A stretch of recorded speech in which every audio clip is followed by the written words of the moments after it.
Good morning, students. Today we are going to cover the topic dimension formulae and equations. Now, what are the dimension formulae? Dimension formulae are the expression that how the fundamental quantity, any of the fundamental quantities represent the dimensions of any of the physical quantity is called the dimension formulae. For example, if we do have certain fundamental quantities like length, so the dimension formula of length can be written as L. Now the dimension formula of mass can be written as m. Time is also a fundamental quantity and the dimension formula of time can be written as t. Now the dimension formula of area is L square. How? Because the formula of area is length into breadth. So both L and B do have a dimension formula of L. So it will be written as L into L. So it will become L square. Similarly, volume, the dimension formula of volume can be written as L cube since it comprises of 3L, L into L into L. So it will become L cube. So this is a physical quantity and this is the way of representation of any of the physical quantity into its dimensions. So the dimension formula of volume can be written as L cube. Now comes the density. Density is the mass upon volume. So the dimension formula of mass can be written as M and volume is L to the power minus 3. Now the dimension formula of velocity, the formula of velocity is distance upon time. So the distance can be written as L and time can be written as T inverse. So here it will become LT minus 1. Now when we talk about the acceleration, the formula of acceleration is velocity upon time. So the velocity upon time, velocity can be written as LT minus 1 upon T. So the dimension formula of acceleration can be written as LT minus 2. Now force, the formula of force is mass into acceleration.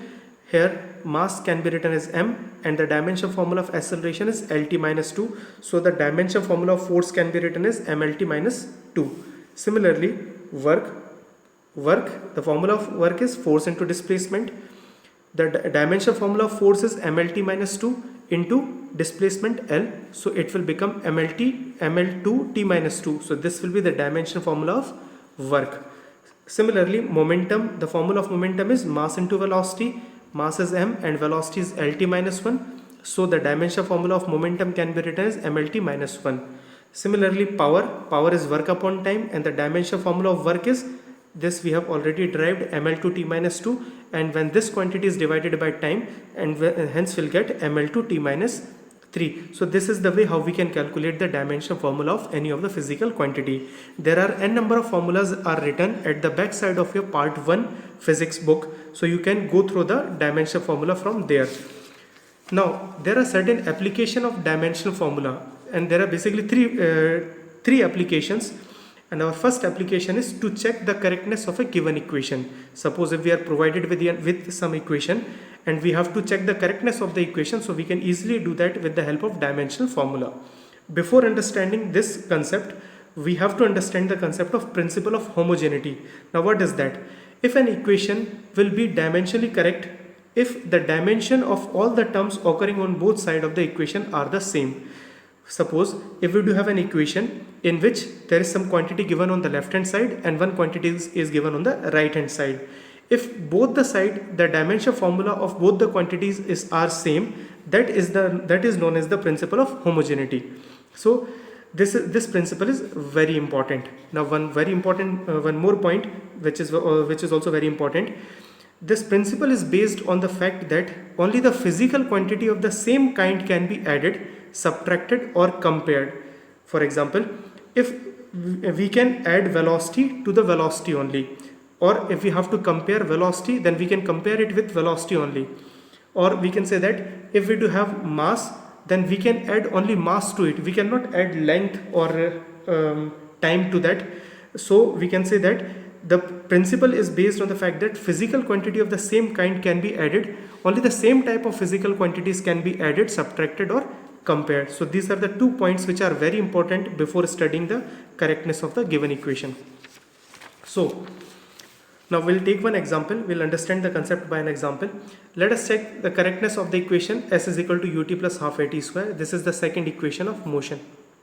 Now left hand side is s, which is distance, and the dimension formula of distance is L. On the right hand side we do have two quantities ut plus half at square, and the dimension formula of this and dimension formula of this should be same. So we'll find out the dimension formula of ut. So the dimension formula of ut can be written as LT minus 1 into T. So on solving this, T minus 1 and T will cancel out and we'll get L. So the dimension formula of ut will be L. And similarly, when we consider half AT square, we'll not consider this constant term half. Only we'll talk about the dimension formula of any physical quantity. So the acceleration, dimension formula of acceleration is LT minus 2 and the dimension formula of time is T. If it is a square, so we have to mention a square over here also. On solving this, T to the power minus 2 and T square will cancel it and will get L. So on the left hand side of this equation, S will get L and the dimension formula of ut is L and dimension formula of half AT square is also L. On adding these two quantities, we'll get 2L on the right hand side and on the left hand side is L. But both the sides do have the same dimension. So we can say that the equation is dimensionally correct. So this is the way how we can check the correctness of an equation. We'll consider one more example. We'll consider half mv square, which is a formula of kinetic energy, and another is mgh, which is the dimension formula, so which is a formula of potential energy, and we have to check the correctness whether both the energies are same, or both the kinetic energy and the potential energy do have the same dimension formula. We have to check the correctness of it.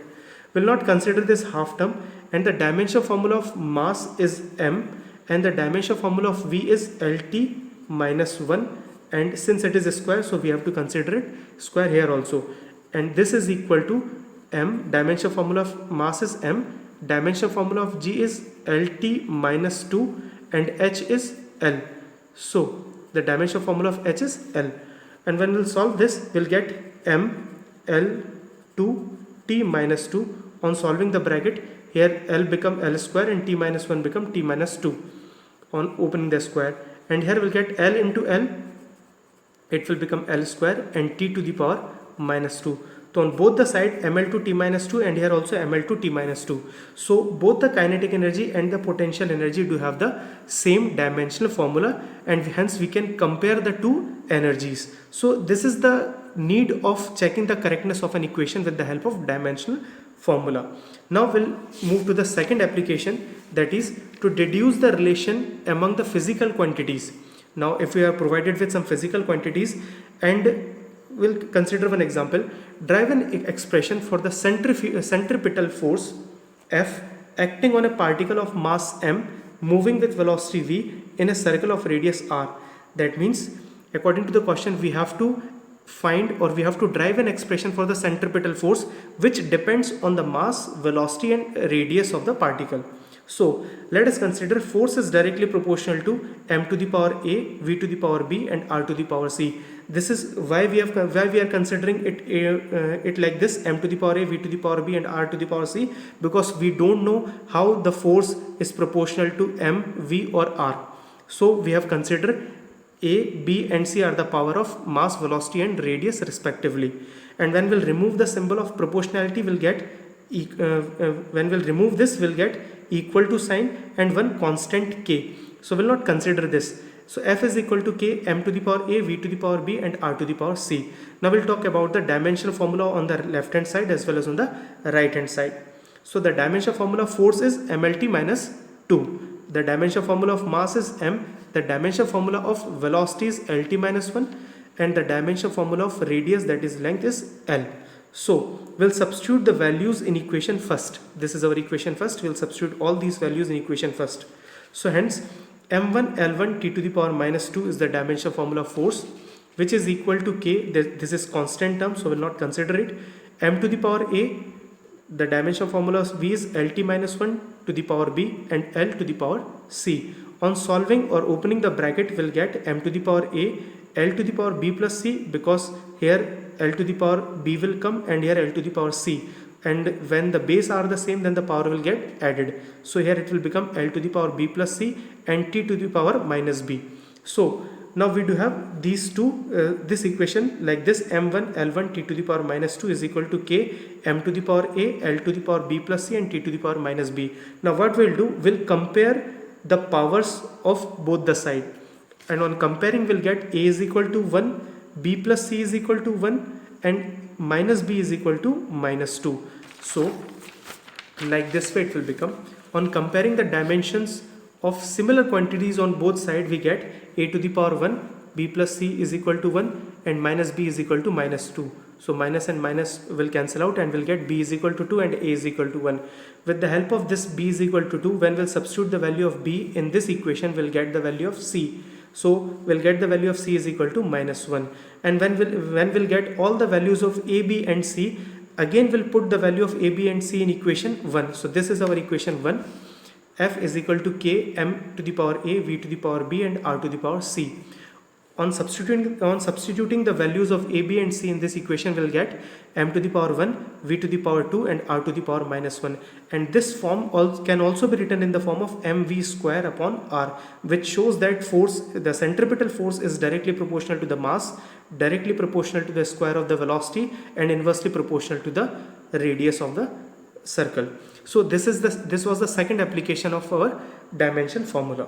Now the third application of the dimension formula, to convert the physical quantity from one system of unit to another. And we'll understand this. If we do have two system of unit u1 and u2 of any physical quantity q, and n1 and n2 are the corresponding numerical values, then q is equal to n1 u1 is equal to n2 u2. For example, if we have to convert 1 Newton into dyne, we know that Newton is a SI unit of force and dyne is the CGS unit of force. Then what will be the value of this numerical term? So here N1 will be considered as 1 and U1 will be considered as N, that is Newton, and N2 we have to find out the value of N2, and U2 is dyne. So this is just an example that how we can find out the relation between Newton and dyne. This we'll understand with the help of an example. So let m1, l1 and t1 be the sizes of fundamental units of mass, length and time in one system. So in one system we do have m1, l1 and t1, and another system we do have m2, l2 and t2. So u1 can be written as m1 to the power a, l1 to the power b. U1 can be written as m1 to the power a, l1 to the power b and t1 to the power c. Similarly, u2 can be written as m2 to the power a, l2 to the power b and t to the power c. So when we'll substitute these two values in this equation, n1 u1 is equal to n2 u2, we will get n1 m1a, l1b, t1c is equal to n2 m2a, l2b and t2c. So like this way we can substitute the values. And we need to find out the value of n2. हमें n2 की value find करनी है. So how we can do that? So the n2 can be written as n1 m1 upon m2 to the power a, l1 upon l2 to the power b and t1 upon t to the power c. This is the way how we can find out the value of n2. Now we'll understand the same concept with the help of one example. Convert 1 Newton into dyne. That how many Newton is that 1 Newton is equal to how many dyne, this we need to find out. Before understanding this, 1 Newton can also be written as 1 Newton is equal to 1 kg meter per second square. So 1 Newton can be written as 1 kg meter per second square. Okay, and 1 dyne can be written as 1 gram centimeter per second square. So the dimension formula of force is ml t to the power minus 2, where a is equal to 1, b is equal to 1 and c is equal to minus 2. From here we'll get a value of a is equal to 1, value of b is equal to 1 and value of c is equal to minus 2. In SI system, n1 is equal to 1 because here 1 Newton is equal to how many dyne? This we need to find. So this n1 will be equal to 1 and n2 we need to find out. So n1 is equal to 1 and n2 we need to find. m1 is equal to 1 kg, that is equal to 1000 gram. l1 is equal to 1 meter, that is equal to 100 centimeter, and t1 is equal to 1 second. Similarly, n2 we need to find. m2 is 1 gram, l2 is 1 centimeter and t2 is 1 second. Now from formula we'll just substitute the values. This is the formula of finding out the value of n2.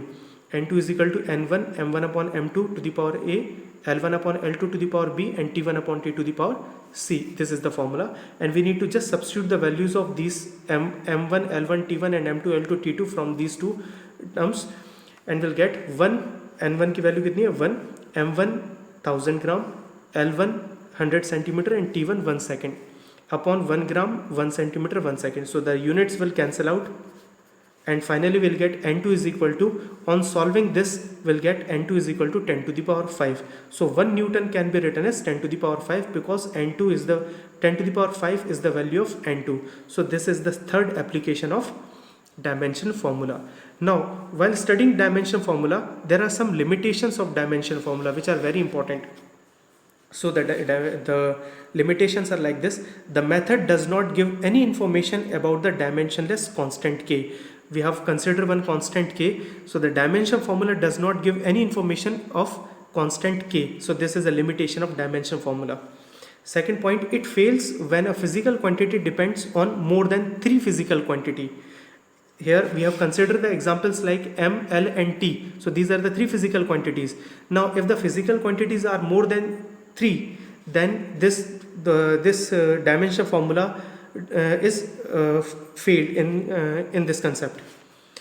Now third point is, it fails when the physical quantities are sum or difference of 2 or more quantities.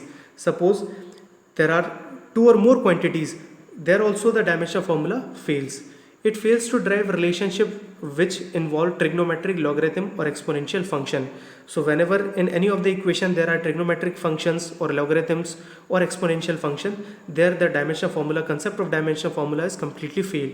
The last point is, sometimes it is difficult to identify the factors on which physical quantity depends. So these are the 5 points on which which are the limitations of dimensional formula.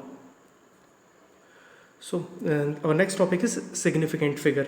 The significant figure are normally those digits in a measured quantity. If we do have any measured quantity in which the significant figures are normally those digits which are known reliably और about which we are confident, मतलब वो values जिनके ऊपर हम confident होते हैं in our measurement, plus one additional digit that is uncertain. For example, if we do have a measured quantity like 273.6 centimeter, so 273 is the certain value on which we can rely. So these are the reliable digits, and one is uncertain. So the total number of significant digit or significant figure in this number is 4. So it has 4 significant figures. The digit 273, 2, 7 and 3 are reliable, while digit 6 is uncertain. So this is the concept of significant figure. Now there are certain rules to find out the number of significant figure in a measured quantity. Now first is, all these points are very important. All non-zero digits are significant. All the non-zero digits, for example 1, 2, 3, 4, whatever be the number, all the non-zero digits are significant. Example, 13.75 has 4 significant digits or figure. So this is the first point. Second point is, all zeros between 2 non-zero digits are significant. Suppose for example 100.05 kilometer, so it do have 5 significant figure. So we can say that all zeros between 2 non-zero digits, there are 3 zeros between 2 non-zero digits, so the total significant figure will be considered as 5. If the number is less than 1, now next point is, if the number is less than 1, the zeros on the right of a decimal point but to the left of the first non-zero digit are not significant. For example, the zero, if the number is less than 1, this number is less than 1, so the zeros on the left hand side of the first non-zero digit and right hand side of this point will be considered as an insignificant or non-significant. So these 3 points are not significant. So the significant figure will be 6308. So it has a 4 significant figure. Now next point is, the trailing zeros in the number without decimal point are not significant. If any number in which there is no decimal and there are some trailing zeros, so these 3 zeros are not significant, and hence only 1, 6 and 5 there are 3 significant figures. Fifth point is, the trailing zeros in a number with a decimal point are significant. For example, 6.500. So this is a number in which there is a decimal. So in the number which do have a decimal in which there are some trailing zeros, so the number which do have trailing zeros are also significant. So 6.500 do have a decimal point, and along with the decimal point it do have some trailing zeros. So this trailing zeros will be considered as a significant figure. So there are basically 4 significant digits or significant figure. Similarly 0.006500 have 4 significant figures, because this number is less than 1, and the zeros on the left hand side of the non-zero digit are insignificant. So these numbers are insignificant, where 6500 are the significant figures. Now the last point, the number of significant figure does not depend on the system of unit. So whatever may be the unit, centimeter, meter or kilometer, but the significant figure will remain same. So here we do have one question: state the number of significant digit in the following. So 0.007, how many significant figures are there? There is one significant figure. So we can say, why it is so? Because these zeros are on the left hand side of the non-zero digits. So these zeros are insignificant. So the significant figure is 1. In this question, 2.64 into 10 to the power 24. So this is uncertain. We will not consider this, and hence the significant figure will be 3 in this. Now in this there are 4 significant figures. Here also this is a decimal number in which the trailing zero is there. So the total number of significant figure will be 4. Here also this is greater than 1, and hence this 0 will be considered as a significant figure. So there are 4 significant figure. Here also there are 4 significant figure. So this is the way how we can find out the significant figure in any of the numerical digits. Now the last point is rules for rounding off a measurement. So this is the very important. This we have already studied in our smaller classes. If the digit to be dropped is smaller than 5, then the preceding digit is left unchanged, and if it is greater than 5, then the preceding digit is raised by 1. So this is very common application which we are using in our rounding of the digits. 2.744, suppose this number is smaller than 5. So if we want to remove this, then we can easily remove without making any change in the preceding digit. So this thing can be written as 2.74.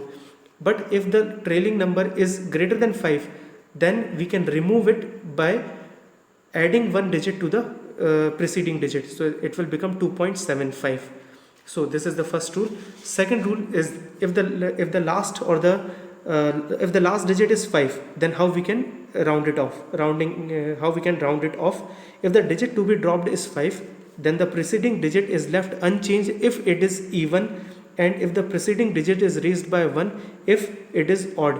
If the number is even before the 5, before preceding 5 there is a number 2, and this is even number, so we can easily remove this 5 without making any change in this. But if the preceding digit is odd number like 3, then we can remove this by adding one number to this number. So that this is 2.635 can be written as 2.64. We have just removed this number by adding one number to this 3 value, and hence we'll get 2.64. And hence this chapter is over. Thank you.